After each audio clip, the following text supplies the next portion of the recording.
This is Kaya. One morning at gym, he started to feel feverish and was worried about the state of his heart. Kaya was diagnosed with leukemia and during his excruciating 54 days in ICU, received multiple blood and platelet transfusions. It was these donations, along with life-saving surgery, that helped Kaya recover. A blood donation seems like a small act, yet it allows stories like mine to live. Thanks to the blood donors, my life story can continue and I will never look back.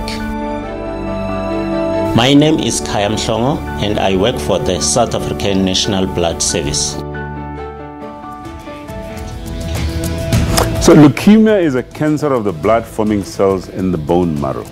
Now each year, 35 people in every million learn that they have leukemia, of which 5 will be children. Now it starts from a single immature cell that becomes abnormal. And over time, several changes take place in that cell before cell division then becomes uncontrollable. Now, how this complex disease unfolds and the treatment you need can be very different. Now, Bone Marrow Stem Cell Donation and Leukemia Awareness Month is celebrated every month from the 15th of August to the 15th of October. Sorry, every year, of course. Now, today we discuss leukemia.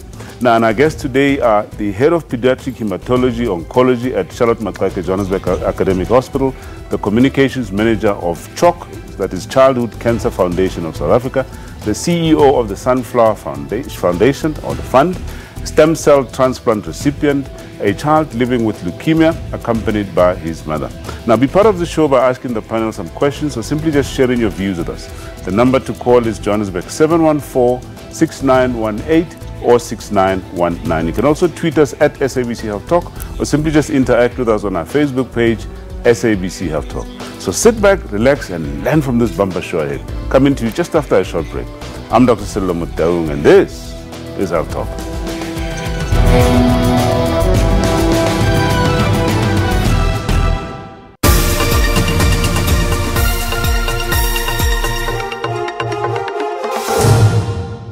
One's life can change in an instant. It is then that you need fast and efficient service, and that is why Asupol created the Instant Groceries benefit for you. Minutes after a claim, an electronic voucher for 2,500 Rand will be sent to your cell phone, and within an instant you can start doing shopping at all the major stores. More than 700,000 customers have already received the Instant Groceries benefit. Get yours in an instant. SMS call to 32813. Special assignment. Crime keeps the society in terror and pain. Why so? If someone phones me, tells me, okay, look, he needs a server, and I get you all driving, I'll take it. What pushes normal people to be so hard, heartless, and brutally kill one another? The other side of it could be more for their own psychological need. It might be part of a sexual fantasy that they have. It could be about power and control. After proper investigation is followed, the perpetrator gets arrested. It's part of massive process. And ultimately, they are parents, right? Justice is served. Emotional scars remain. We would pay any price to get him back, and the sad reality is that it's gone. Special assignment. We unravel the truth every Sunday at 21:30.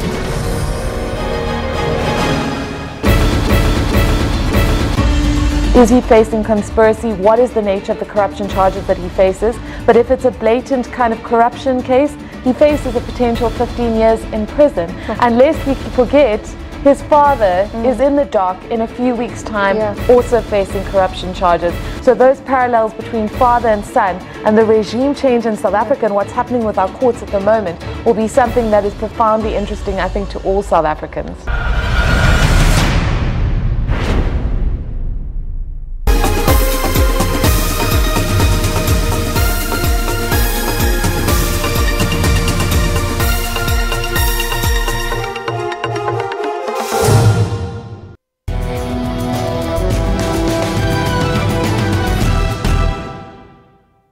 Palisa Shelile had strange symptoms, and these saw her constantly visiting her doctor. I used to feel the fever and chills, and they would go on for like a week. And I just thought, I didn't take it serious. I just thought, it's just flu. it's normal. And okay, I got again fever and chills. Now it's starting, it was a pattern. So I went to the doctor because I was relatively healthy. I used to eat healthy, I watched what I eat. So I knew there was something wrong with my body. I was always tired. My knees started hurting for like 2 weeks. My knees were hurting. And another thing, my gums were bleeding. So I knew there was something wrong. So I went to the doctor. They told me it's pneumonia. Okay, I came back with a lot of pills. And I was drinking those pills, but nothing was working. And my symptoms were getting worse. I was bruising easily. If I could bump my hand on something, it would bruise ridiculously, and it would take long to heal. Eventually, in 2016, after several tests, she received the worst news. He diagnosed me with acute myeloid leukemia, and of course I was confused. I didn't know what that was. And he said to me, that is cancer. Shelile says chemotherapy had the worst side effects.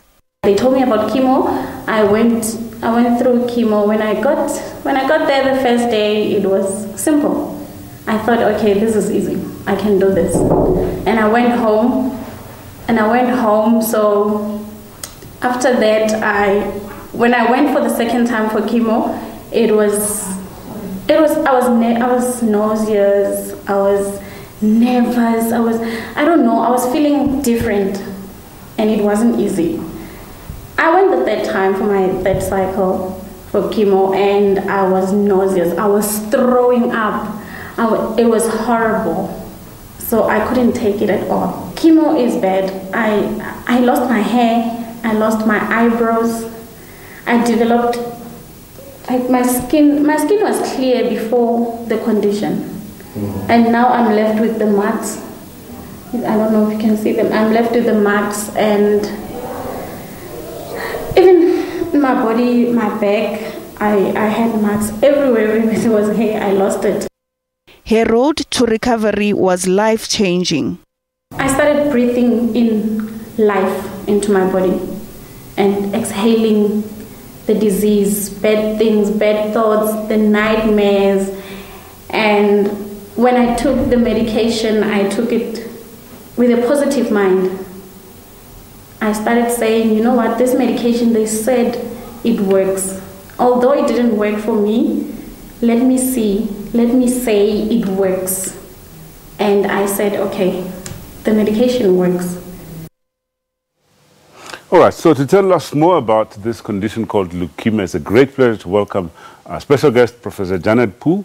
Now, Professor Poole is Head of Pediatric Hematology Oncology at the Charlotte Maxeke Academic Hospital in Johannesburg. Welcome to Health Talk, Prof.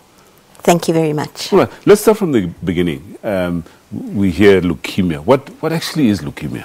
So leukemia literally means white blood, okay? Right. And if leukemia is left untreated, if you look at a blood sample and you let it settle, instead of having the serum, which is yellow, yes, you will see a good deal of the blood has a white, creamy color. Oh. And those are the white blood cells, which are normally very, very little in number, right, compared to the red blood cells. Okay. And so it really is a cancer of the white blood cells. I see. Okay. So we have 3 kinds of blood cells in our blood. All right. Before we come to that, how common is this? You know, I mentioned figures there that, you know, I mean, obviously we have a global kind of, you know, picture. Well, in children, in children, it is the most common form of cancer. Right. So about a third, around 30% of all childhood cancer is leukemia. However, in adults, the burden of leukemia is much less, right, compared to other cancers. Yeah. So if we look at the National Cancer Registry figures from about 2014, fewer than 1% of adults with cancer will get leukemia. So the burden is much, much less. So if you think about women, breast cancer tops the list. Right.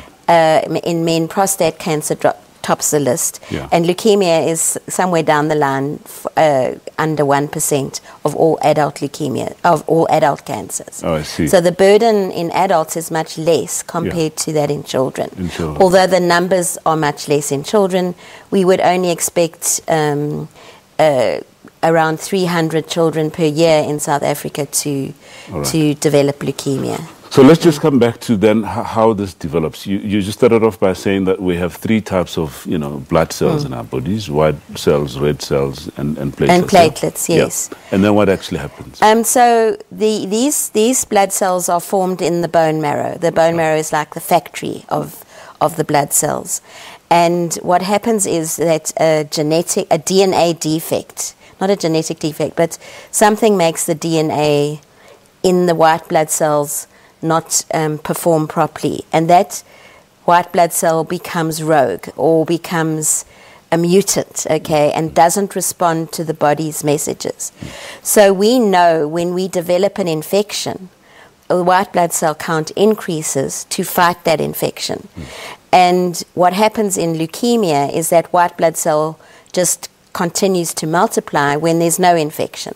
So, and it takes up all the space in the bone marrow, so that the other normal red blood cells and platelets and the normal white blood cells don't have any space to grow, and they kind of get crowded out by the abnormal or leukemia blood cells, which we call blasts. Okay. And it's like a weed in a garden. Right.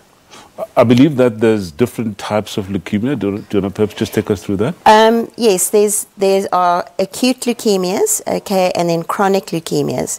So acute leukemias, there are 2 main types: acute myeloblastic or myelogenous leukemia, AML, and acute lymphoblastic leukemia, ALL, which ALL is the most common leukemia in children. And then we have 2 kinds of chronic leukemias, which are chronic myelogenous leukemia and chronic lymphocytic leukemia, which are much more slow growing and occur less often in children. And more of in these, adults. which ones are more common then? So the acute leukemias are the more common, and then in the older adults,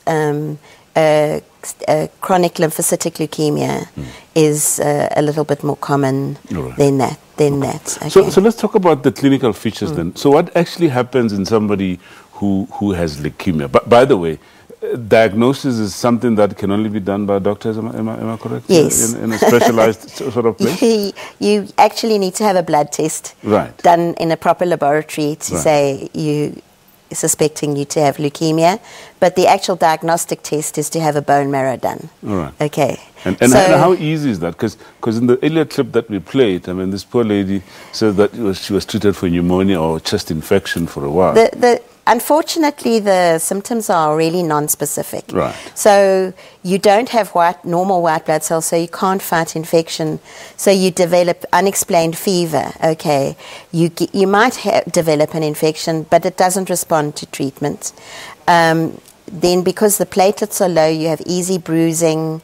Like the lady said, she just bumped herself a little bit and there was a huge big bruise there. Yeah. Bleeding gums, nosebleeds, little red spots on the skin, which we call petechiae, because all the platelets are low. And then because the red blood cells are not being produced, the patient will become anemic. So they'll feel tired, they won't be able to do what they normally do. So like climbing upstairs will be an effort. And it's it's kind of insidious. It doesn't happen overnight. Acute leukemia, it's around about 3 months, 3 to 4 months. Yeah. Chronic leukemia, it's a much longer process. So you can have a longer process of feeling tired and everything. Okay. And then, of course, you might notice that some glands in the neck, you might have some lumps in the neck which don't go away, which are lymph nodes, which can be involved with the leukemia, as well as a distended tummy, because the liver and spleen are enlarged. All right.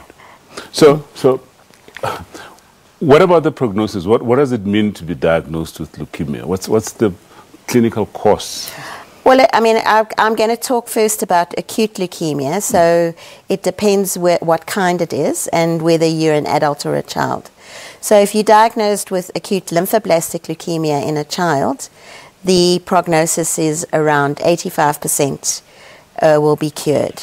The most common acute leukemia in adults is acute myelogenous leukemia, which has a much is not as good prognosis as acute lymphoblastic leukemia in the child. So with today's treatment, we are looking at around probably 40 to 50% chance of cure. Right. Yeah. Okay. I'm sure you're probably asking yourselves, okay, but so who gets leukemia? Who's more likely to get leukemia? And how does it impact, normal human beings? Well, that after the break. Please stay with us.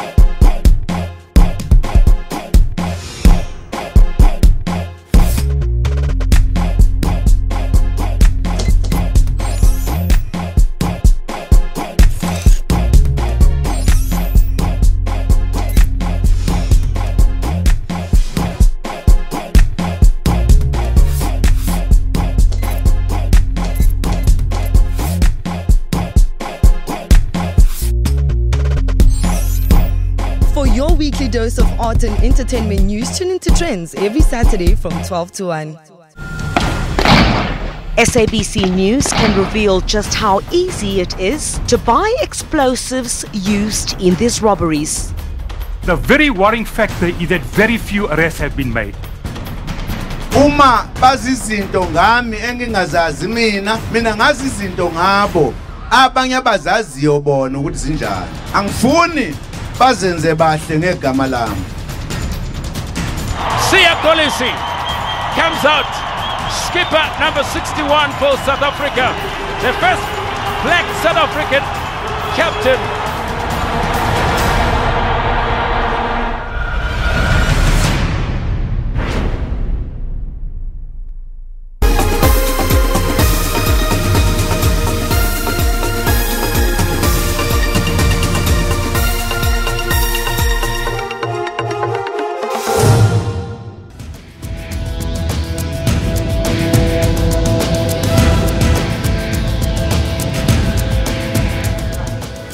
Welcome back. So as we heard, leukemia is this very complex condition, and how it unfolds is really dependent upon who's suffering from the condition. And the question that we want to know is, well, how is it that this one gets leukemia, this one doesn't get leukemia? And we're going to learn more about, the causes and risk factors, if we can ever talk about such things. And of course, we're going to have now a child who's suffering from leukemia, and this child is accompanied by his mother. And of course, we also have an adult who has had a stem cell transplant and is a leukemia survivor. And it's a great pleasure for me to introduce them now. Let me start with the little boy, and Lethabo Moribudi. Lethabo, hello? Hello. How are you? Fine, thank you. Welcome to Health Talk, boy. All right. And of course, Lethabo is with his mom, Sandra. Sandra, welcome to Health Talk. Thank you. All right. And lastly, we have Ray, or Raymond, Ray Funnel, he prefers. Let's go with Ray. All right. And Ray, welcome to Health Talk. And Ray is a leukemia survivor, and he's had a stem cell transplant about 10 years ago, and he's going to tell us about that. But before we speak to these people that we have with us, special guests, let's come back to you, Prof. In my introduction, I said, causes and risk factors. Who's likely to get, leukemia? Well, leukemia is probably the least preventable of all cancers. Right. Okay, and especially in children, there's no risk factor except for children who have some genetic diseases like Down syndrome, has an increased risk of developing leukemia, Right. children with leukemia. Okay. In adults, of course, it's always smoking, Right. especially in the older adult male. Right. And then if you've been exposed to radiation or some chemicals like benzene, and then if you've had previous chemotherapy for another kind of cancer. Right. So especially certain kinds of chemotherapy can predispose you to developing a secondary myeloid leukemia. Right. But by and large, it's not really a preventable condition. Okay. Let's find out from the young man, Letabo. Letabo, do you know what condition you're diagnosed with, Mama? Yes, sir. What did they say you have? Leukemia. Oh, okay. And what does it mean to you? Do you feel sick? Do you feel okay? What does it mean to you? I feel okay. Yeah. Good. Okay. And what grade are you, by the way, at school? Grade 6. Grade 6. And do your friends know that you have leukemia? Some of them. Some of them. Okay. And are you able to play with your friends? Yes, sir. All right. Let's speak to Sandra.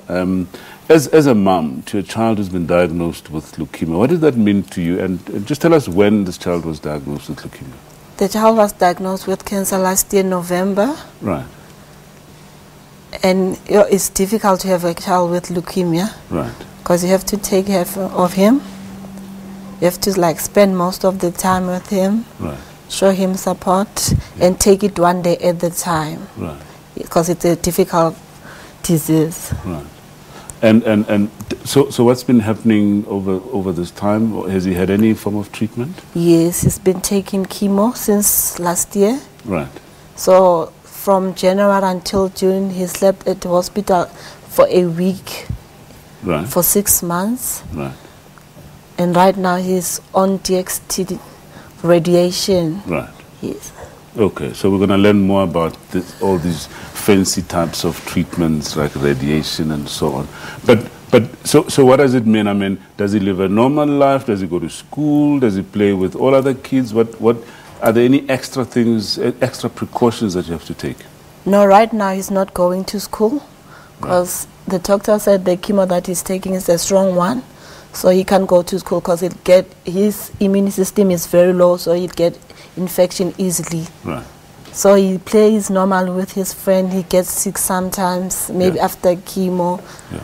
Then after that, he gets well again. Yeah, he looks like a young, healthy boy, isn't that so? Yes. Tabo? So what do you want to be when you grow up? An engineer. An engineer. I'll tell you what, let's talk to another engineer, Ray Funnel. Ray Funnel, there's somebody looking up to you. Tell us a story. You were diagnosed with leukemia some years ago.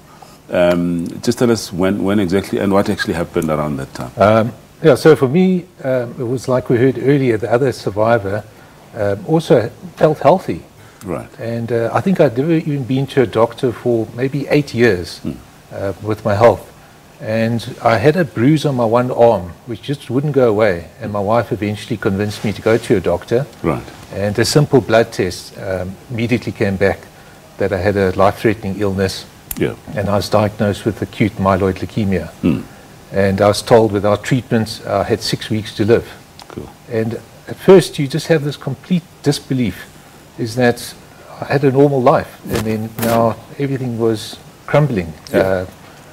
You can't go to work anymore. Right. You have to. The doctor said I have to go straight to the hospital because I have no immune system. I've never been to a hospital before. So your whole brain goes through this overload where you can't put your thoughts together because you're faced with this immediate illness. Now you've got a family with young children. You've got to break the news to them, and everything's going to change. Yeah. And then, we had to quite quickly get into the hospital routine, which became very hard because they said the chemo was going to be so aggressive, they can't just put it into your veins, they had to put it into your heart. So it means you have to have an operation to put a port in your chest, which was within a few days. And then they started the chemo. And then, you discover just how tired it makes you. Because they basically take you to almost dying. Right. That's the point. Right. and then which is bashing all the leukemia cells, but at the same time it's bashing all the good stuff. Right. And really all you can do is just lie in this hospital bed and just hope for the best. And for my case it was, I got through that, but it was amazing the support that came from blood transfusions. Because you can't produce any blood of your own. And now every 2-3 days you actually had to be kept alive by other people, by these blood donors out there. I'm going to come back to you because I want to know how long it took you before you got, the transplant. Let's take Solomon on the line from Potchefstroom. Solomon, welcome to Health Talk. Solomon, are you there? Okay, we seem to have a slight challenge with our line. We'll get back to Solomon just now. So how long did it take you then before you got to the point where you said, we are told at least you have a donor? So for my case, they tested my brother. I have one brother. Right. And I was very fortunate that he was a perfect match. So I was just very lucky. So the transplant actually was arranged about 3 months after I was diagnosed. And it actually was quite an easy procedure to go through. He donated the stem cells, and then it was just an infusion, and I received this. And around about 10 days later, I was able to produce new blood, healthy blood, which was actually my brother's blood now. It was his DNA, his blood type. I changed blood type. And then I actually got through it. Right. Prof, is he lucky, or is that the general time that people have to wait before they get a transplant? Well, you have to receive chemotherapy first to be in remission, okay, which means by all the tests, you can't see any leukemia in the body. So at the end of the chemotherapy, he would have had another bone marrow to test that he was in remission. All right, and the transplant is then a consolidation on top of that to make sure that there's absolutely no cell left in the body. But it doesn't really work unless you are in remission. Or the chances of it working are much less. Okay, we're going to talk about that later. I believe Solomon is back. Solomon, welcome. Hello, sir. Yes, sir. Yes, I'm Solomon from Potchefstroom. Yes, Solomon. Yes, I'm the one of the survivors from leukemia. Oh, that's very nice. Yes. Yes. And would you like to, Sorry? Just share your story with us quickly, yeah? Yes, since 1997, I was attending a general hospital for leukemia till, I don't know, till 2005. Right. From now, I'm still well. Everything is okay, even if you attend your treatment and take your medication. All right. Very positive story. Wow. Well, thank you very much for sharing that story with us, Solomon, and I wish you well in the future going forward. Yeah, thank you, sir. All right. Let's come back to Lethabo. So what plan were you told now? Were you told anything about, transplant, or what is the story? No, not yet. Just chemotherapy. Just chemotherapy. All right. We're going to talk about treatment principles even around children, differences between children and adults a bit later on. But let's go back to Ray. So Ray, this changed your life, as you said. Your brother gave you another lease on life, as it were. And just tell us about that, how that transplant then changed your life. Well, I think what happens is when you're faced with the prospect of death in a very short time, you reevaluate everything in your whole life, and you work out what you believe is really, really important. And that's what you really go for after that. So I think what happened is getting health back and getting life back. I so much appreciated that it's like getting a birthday gift every single day. I even choke up now because it's just a wonder of actually being able to have that. It's a privilege to have life, to have health. And your lifestyle now, you're leading a pretty much healthy lifestyle, and you're pretty good? I think what happens is I've become so spontaneous now because you want to get everything out of life that it offers. You don't know how long you're going to live. So if you have a week, 2 weeks, a month, just get the most out of it. And that's what I've been doing, is I've just been, if opportunities come up, rather say yes to something than no. But you live in proof that leukemia can be conquered. Yes. Yeah, well, Ray, thank you so much for your time, and wish you well in your future. And so to you, Lethabo and Sandra, All the best, eh? Okay, so time for another quick break. When we come back, we now start talking treatment principles of leukemia. Please stay with us.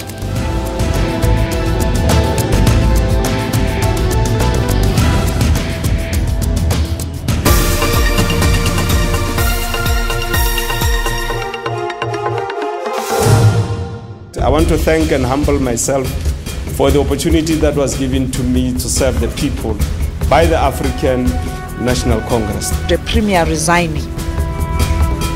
Now, a new man is taking over the reins. It's a trust deficit that has widened. I think that has been patently clear from the concerns that we have been raising. So it is not true that there is no money. Or there was no money.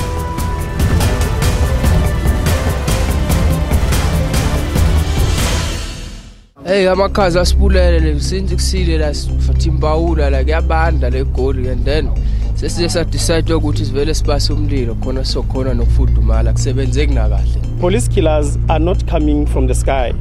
They are actually coming from the communities where we are. So it cannot be correct. We regret what has happened because the strike affects everyone. So is electricity. Electricity also affects everyone. It's a community problem. We are owing ESCOM. Currently, we could not reconcile the bill, what they bill us, with theirs. We could not agree.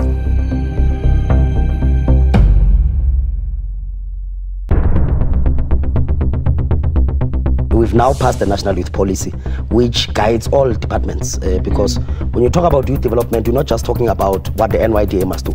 It's what every other department must do. Sports and recreation, social development, the police, and everybody else. We need a solution.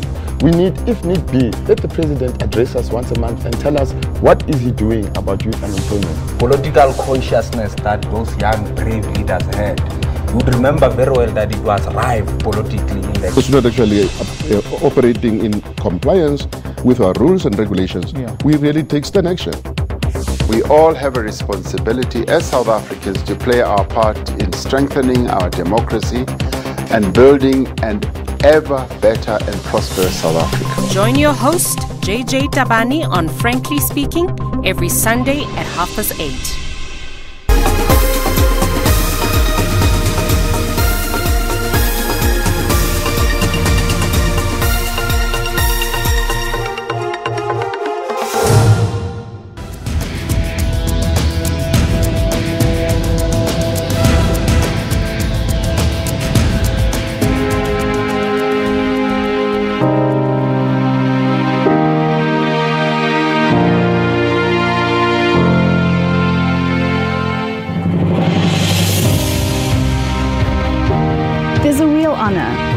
In giving hope to the lives of others, to see their strength, to see them take on the world.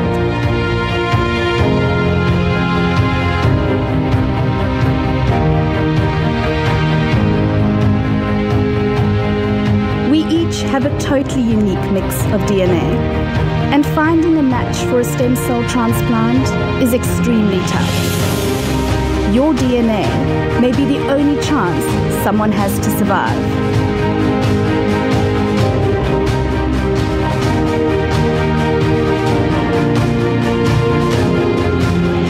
The bigger our database of donors, the higher our chances of finding that life-saving match.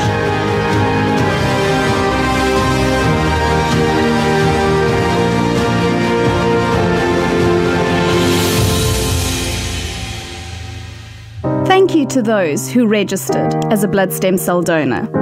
Thank you to those who donated to our fund. Thank you to those who joined us, those who shared our struggles, those who supported us in giving the hope of life. Let's come together and share a part of ourselves. Let's give someone a chance to live. Let's give someone the hope of life.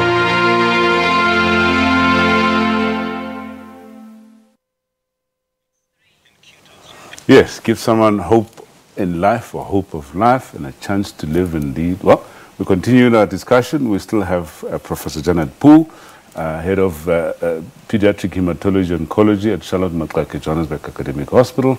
And we're now joined by Alana James, who's the CEO of the Sunflower Fund. Welcome to Health Talk, Alana. Thank you very much. All right. I'm going to ask you about what the Sunflower Fund does and what all these colorful things are. But before that, let's take Anonymous on the call. Anonymous, welcome. Yes, good morning to everyone there. And I'm so happy I've managed to switch on the TV and just seen this program with Dr. Paul. Right. Because in 1996, I think it's 96, 97, right. when we came back from overseas, my son was totally ill, never got color in his face, and stay sick. And as for myself, and like Dr. Paul says, we have bruises and we have high fever, and I'm always with pleurisy or bronchitis. Right. And we were diagnosed around about then by Dr. Paul, that was at the Helen Joseph Hospital, right. that he has beta thalassemia. And I'm the one, the mother, has the DNA defect. We both stay tired. He's been taking multivitamins. He's a sportsman. He's now grown up. And I'm almost 60, and I stay tired, and I stay forgetful, and I bruise very quickly. Must we come back to hospital, or is there anything else we can do? All right. Excellent question. Well, Prof, you've been around for a while, it seems. So, any comment on that?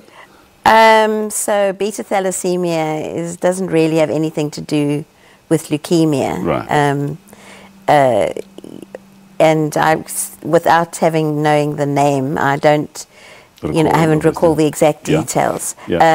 But the obviously, the anemia is the thing that's the problem. Yeah. So in thalassemia, yes. Right.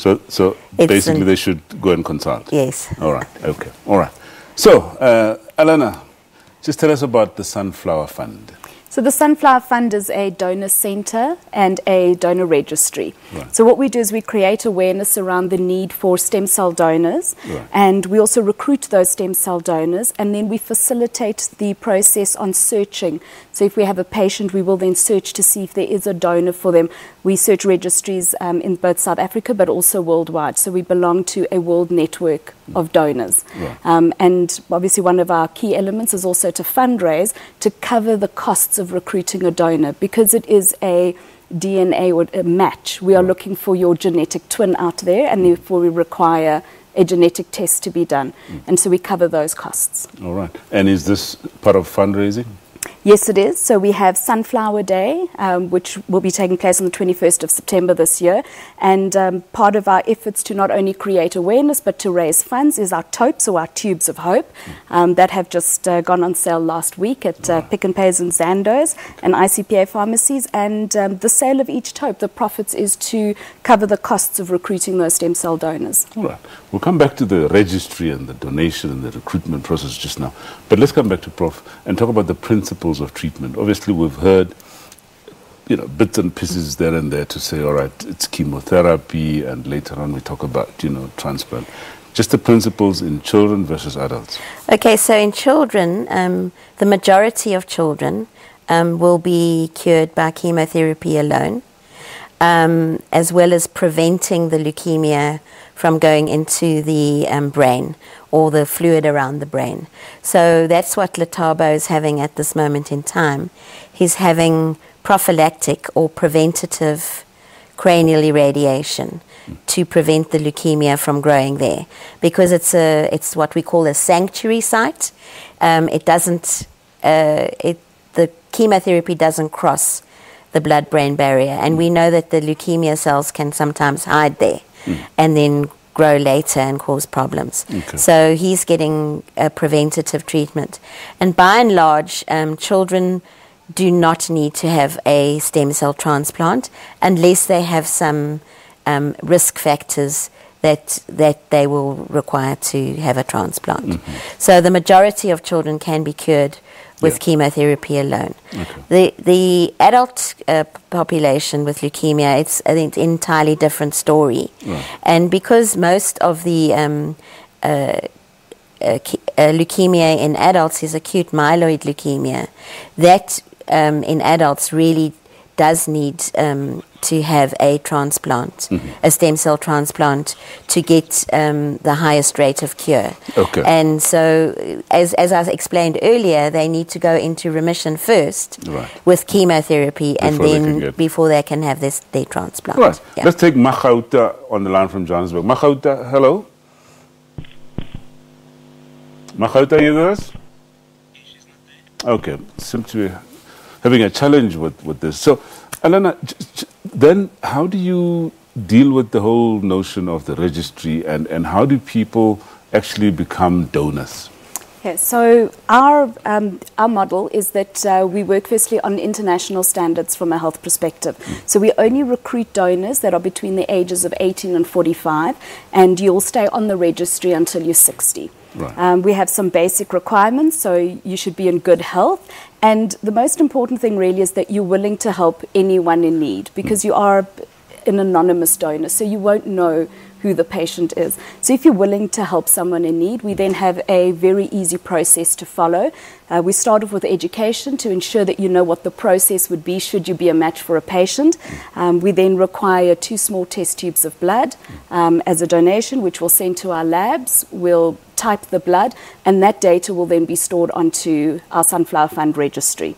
And that means that when there's a doctor with a patient who is in need of a stem cell transplant, they will contact the Sunflower Fund, they'll give us the patient's information, what genetic type they're looking for, and we will then search the registry to see if there is a match.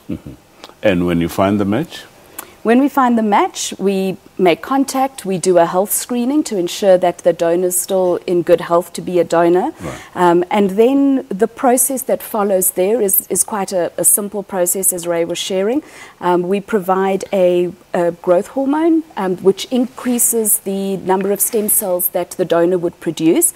And then it is a relatively simple process, very much like donating platelets, where your stem cells will actually be taken from your peripheral blood. So it's no longer drilling into bones, etc. It'll come out of your blood, it'll separate in the machine your stem cells, which will then go to the patient, and all your other blood goes back into your other arm. So it's as painless as donating blood, the usual way, and a small needle getting into your vein. That is correct, like donating platelets. You know, they do speak about some flu-like symptoms that donors would feel through the process, but other than that, we haven't had any. You know, we engage with a lot of donors to see what their journey was, how they experienced it, and I think the most interesting one we had was where the donor said that taking the plaster off his hairy arm was the most painful part of the process. Okay. Yeah. So Prof, what then happens after the transplant? So basically what happens is the transplant is like a rescue. So what you do is you give an enormous dose of chemotherapy to the patient, and you completely wipe out their own bone marrow. And then you rescue them with the stem cells so that their bone marrow can start growing again as a normal, healthy bone marrow. And for a period of time, the patient has absolutely no immunity. So they have to be in isolation. And that period of time can be anything from 10 days to 6 weeks. It just depends on the patient. And after 6 weeks, is it taken as a cure? And then if the patient's bone marrow, if the stem cells take, then they'll start producing normal, healthy white blood cells. Right. But they also have to be on immunosuppressive drugs to prevent the actual stem cells from the donor from attacking the body. Okay, because this is a body that has no immunity whatsoever, and you're putting, even though they're a match, these stem cells can actually attack the recipient. But and overall, that doesn't happen. It can happen. And it's called graft versus host disease. And it is one of the complications. It doesn't happen often. No. Okay. Well, yes. All well, right. I mean, it can. It can happen. Yeah, right. mildly, let's yes. Just tell the truth. It can happen. All right. Time for another quick break. When we come back, we'll now talk support for those with leukemia. Please stay with us.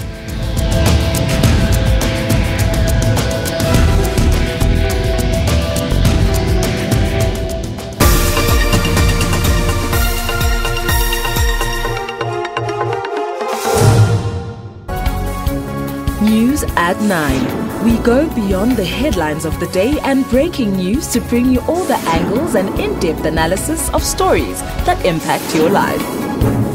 We are on the ball with all economic stories. Our bureaus around the globe are ready to connect you to events as and when they happen. So join us every day at 9 to zoom in on the day's big stories. Comrades who don't perform, we'll actually take them out. We are not going to look the other way when the municipality is looted. It is our responsibility to make sure that when there is looting, it is dealt with. KwaZulu-Natal, Free State and the Eastern Cape have the highest HIV prevalence figures, with the Western Cape being the lowest. I told parents, whether we like it or not, these kids are not waiting for us to teach them at school. They already know. They are already doing it anyway.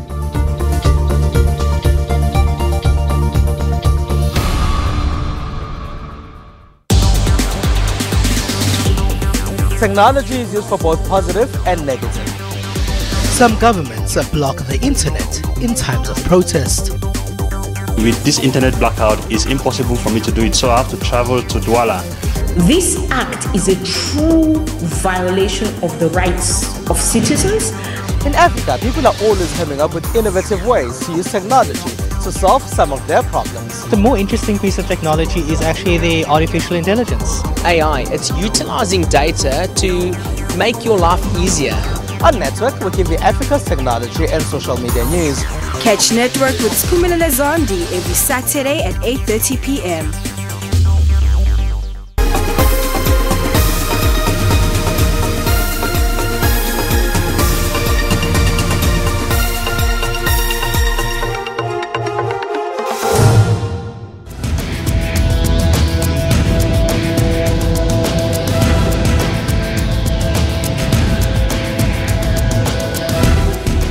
Okay, welcome back. If you've just joined us, we're talking leukemia with our guest, Prof. Janet Poole, Head of Pediatric Hematology Oncology at Charlotte Maclaki Academic Hospital.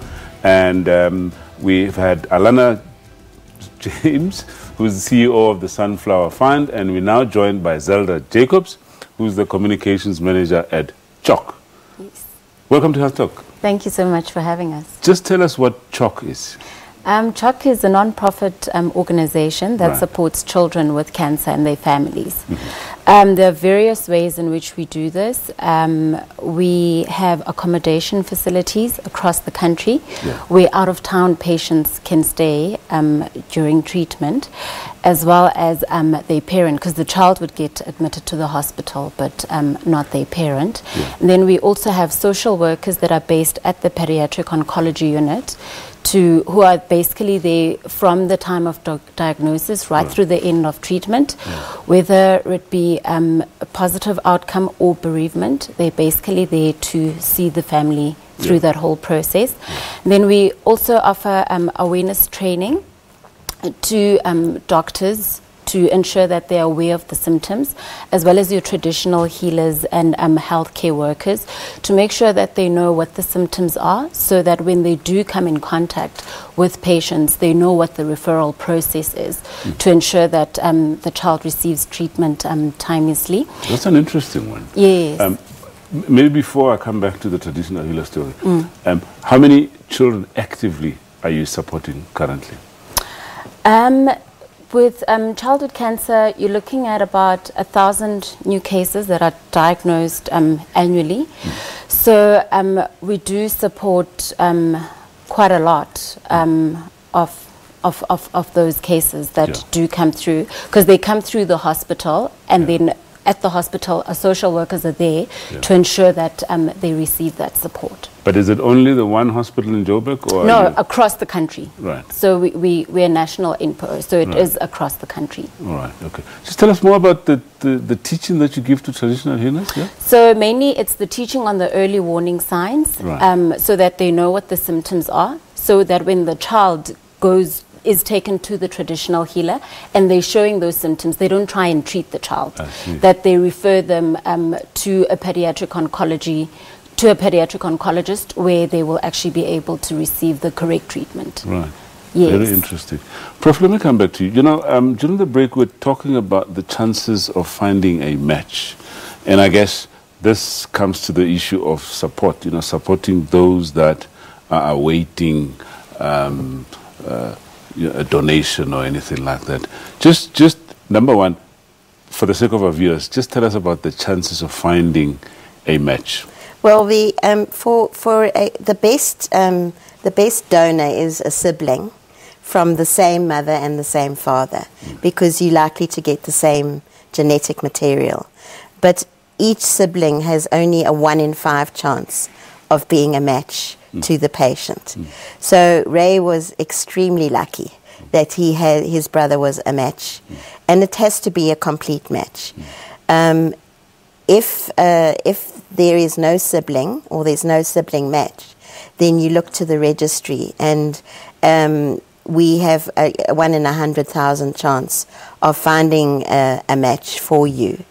But it all depends on who the donors are. So in South Africa, for example, the majority of donors on the registries are white, and therefore the majority of the population who develop leukemia is black or African. And the ethnic differences of genetic and racial origin or ethnic origin are very important. Well, let's talk to recruitment then, Alana. Let's talk around recruitment. What are you doing to try and recruit as many people as you can? Yeah. So for me, there's 2 spheres in that we work with at the Sunflower Fund. The one is the education.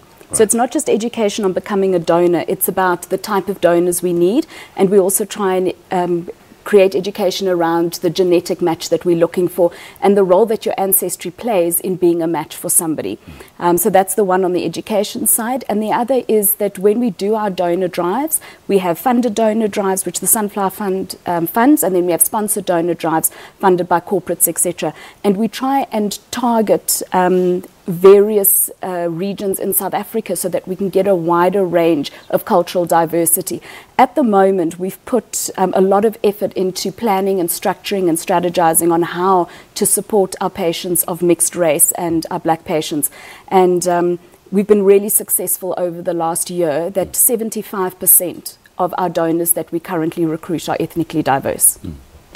What about CHOC? I mean, do you get involved in the awareness on, you know, the stem cell donation bit?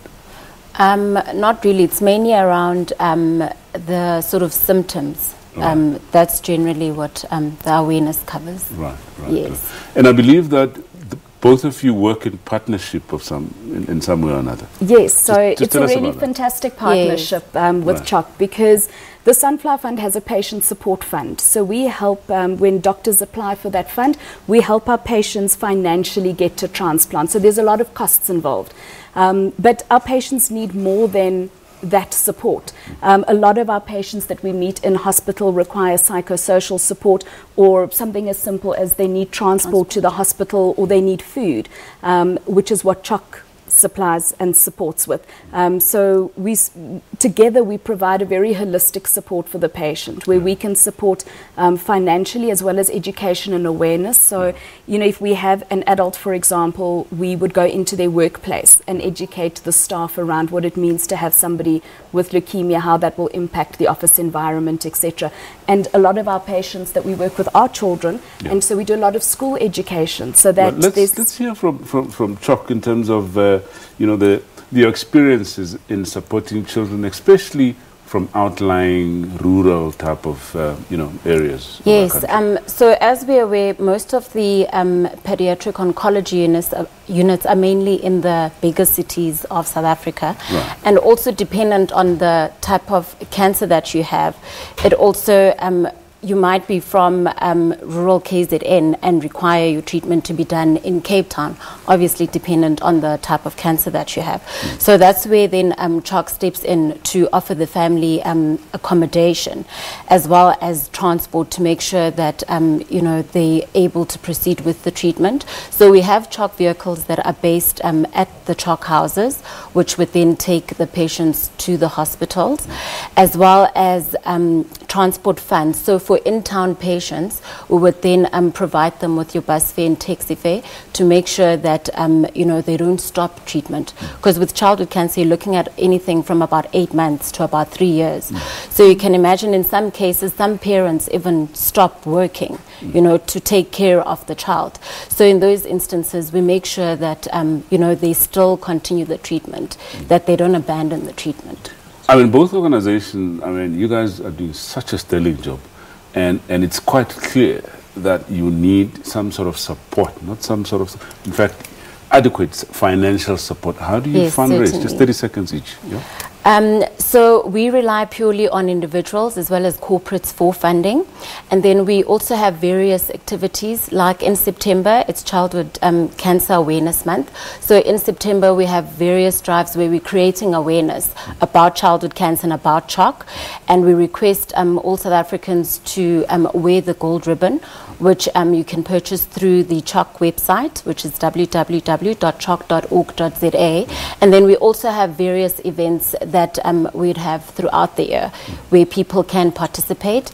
And there's also ways where they can obviously assist us in volunteering their time, where they come and assist at the hospital or at the CHOC houses. Unfortunately, we've run out of time, but we had covered, your fundraising a bit about, Sunflower Fund, and the message is loud and clear. There's a definite need for people to support both CHOC and the Sunflower Fund. Well, so on that note, that we come to the end of our show. Prof. Pooh, Alana, thank you. And Zelda, thank you so much for your contribution. And you folk at home, thank you so much for watching. Unfortunately, we've come to the end of our show. We'll put out the details of these organizations, Sunflower Fund and CHOC, and we'll ask you to please, please, please support them. And yes, please register as a donor to make a difference in somebody's life. So I'm Dr. Solomon Daung. Until next time, same place, you take care.